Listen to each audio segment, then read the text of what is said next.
ಮಾಜಿ ಸಿಎಂ ಜಗದೀಶ್ ಶೆಟ್ಟರ್ ಮತ್ತು ಮಾಜಿ ಡಿಸಿಎಂ ಲಕ್ಷ್ಮಣ ಸವದಿ ಪಕ್ಷ ಬಿಟ್ಟಾಗ ಏನು ಆಗಿಲ್ಲ ಎಂಬಂತೆ ನಡೆದುಕೊಂಡಿದ್ದ ಬಿಜೆಪಿ ಈಗ ಡ್ಯಾಮೇಜ್ ಕಂಟ್ರೋಲ್ ಕೆಲಸ ಆರಂಭಿಸಿದೆ.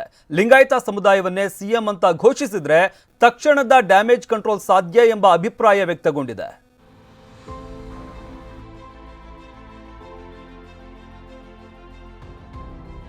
ಚುನಾವಣೆ ಹೊತ್ತಲ್ಲಿ ಬಂಡಾಯದ ಬೆಂಕಿ ಬಿಜೆಪಿ ಮನೆಯನ್ನ ಸುಡುತ್ತಿದೆ. ಟಿಕೆಟ್ ಸಿಗ್ಲಿಲ್ಲ ಅನ್ನೋ ಕಾರಣಕ್ಕೆ ಲಿಂಗಾಯತ ಸಮುದಾಯದ ಘಟಾನುಘಟಿ ನಾಯಕರೇ ಬಿಜೆಪಿಗೆ ಗುಡ್ ಬೈ ಹೇಳಿದ್ದಾರೆ.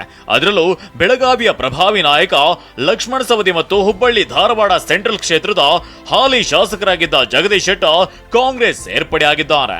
ಈಗಾಗಲೇ ಕಾಂಗ್ರೆಸ್ನಿಂದ ಬಿಫಾರ್ಮ್ ಕೂಡ ಪಡೆದು ಕದನ ಕಣಕ್ಕೆ ಧುಮುಕಿದ್ದಾರೆ. ಇಬ್ಬರು ಪ್ರಭಾವಿ ಲಿಂಗಾಯತ ನಾಯಕರು ಕಾಂಗ್ರೆಸ್ ಸೇರ್ಪಡೆಯಾಗಿರುವುದು ಬಿಜೆಪಿಯಲ್ಲಿ ತಳಮಳ ಸೃಷ್ಟಿಸಿದೆ.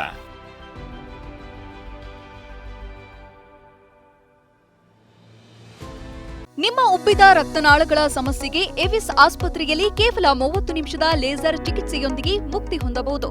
ಹೆಚ್ಚಿನ ವಿವರಗಳಿಗಾಗಿ ಸಂಪರ್ಕಿಸಿ 8088837300.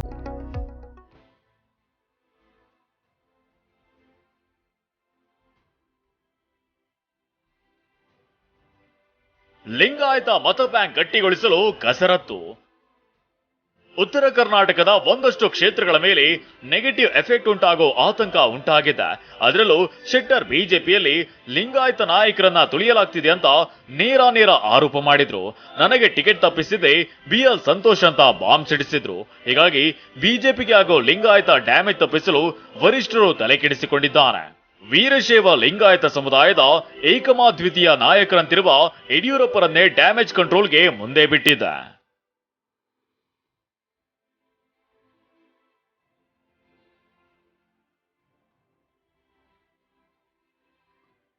ಡ್ಯಾಮೇಜ್ ಕಂಟ್ರೋಲ್ಗಾಗಿ ಫೀಲ್ಡ್ಗಿಳಿದ ರಾಜಾಹುಲಿ.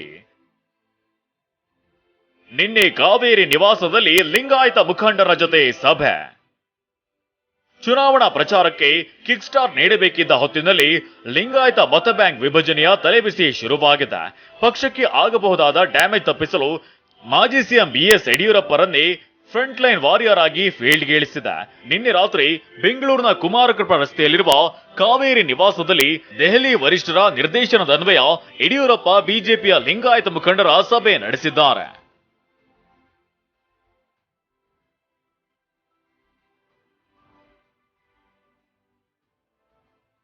ಲಿಂಗಾಯತ ಸಿಎಂ ಘೋಷಣೆ ಬಗ್ಗೆ ಅಭಿಪ್ರಾಯ. ಬಿಜೆಪಿಗೆ ಆಗಬಹುದಾದ ಡ್ಯಾಮೇಜ್ ತಪ್ಪಿಸಲು ಪ್ಲಾನ್. ಯಡಿಯೂರಪ್ಪ ನೇತೃತ್ವದಲ್ಲಿ ನಡೆದ ಸಭೆಯಲ್ಲಿ ಮುಖ್ಯಮಂತ್ರಿ ಬಸವರಾಜ ಬೊಮ್ಮಾಯಿ, ಕೇಂದ್ರ ಸಚಿವ ಭಗವಂತ್ ಖೂಬಾ ಸೇರಿದಂತೆ ಲಿಂಗಾಯತ ಸಮುದಾಯದ ಸಚಿವರು, ಸಂಸದರು, ಶಾಸಕರು ಹಾಗೂ ನಿಗಮಗಳ ಅಧ್ಯಕ್ಷರು ಪಾಲ್ಗೊಂಡಿದ್ರು. ಲಿಂಗಾಯತ ನಾಯಕರು ಬಿಜೆಪಿ ತೊರೆದಿರೋದ್ರಿಂದ ಸಮುದಾಯದಲ್ಲಿ ತಪ್ಪು ಸಂದೇಶ ರವಾನೆಯಾಗಿದೆ. ಬಿಜೆಪಿಯಲ್ಲಿ ಲಿಂಗಾಯತರನ್ನ ಕಡೆಗಣಿಸಲಾಗ್ತಿದೆ ಅನ್ನೋ ಅಭಿಪ್ರಾಯ ಮಡುಗಟ್ಟಿದೆ. ಹೀಗಾಗಿ ಇಂತಹ ತಪ್ಪು ಸಂದೇಶ ಹೋಗಲಾಡಿಸಲು ಲಿಂಗಾಯತ ಸಿಎಂ ಘೋಷಣೆ ಮಾಡಬೇಕು. ಬಿಜೆಪಿ ಮತ್ತೆ ಬಹುಮತ ಪಡೆದು ಸರ್ಕಾರ ರಚಿಸಿದ್ರೆ ಲಿಂಗಾಯತರನ್ನೇ ಸಿಎಂ ಮಾಡೋದಾಗಿ ಘೋಷಿಸಬೇಕು. ಇದರಿಂದ ಪಕ್ಷದ ಮೇಲಾಗುವ ಸಂಭಾವ್ಯ ಡ್ಯಾಮೇಜ್ ತಪ್ಪಿಸಬಹುದು ಎಂಬ ಒಮ್ಮತದ ಅಭಿಪ್ರಾಯ ಸಭೆಯಲ್ಲಿ ವ್ಯಕ್ತವಾಗಿದೆ. ನೋಡೋಣ, ಸಂಘಟನೆ ಬಗ್ಗೆ ರಾಜ್ಯದಲ್ಲಿ ಭಾರತೀಯ ಜನತಾ ಪಾರ್ಟಿ ಅಧಿಕಾರಕ್ಕೆ ಬರಬೇಕು. ಅದ್ರ ಬಗ್ಗೆ ಸಂಪೂರ್ಣ ಚರ್ಚೆ ಆಗಿದೆ.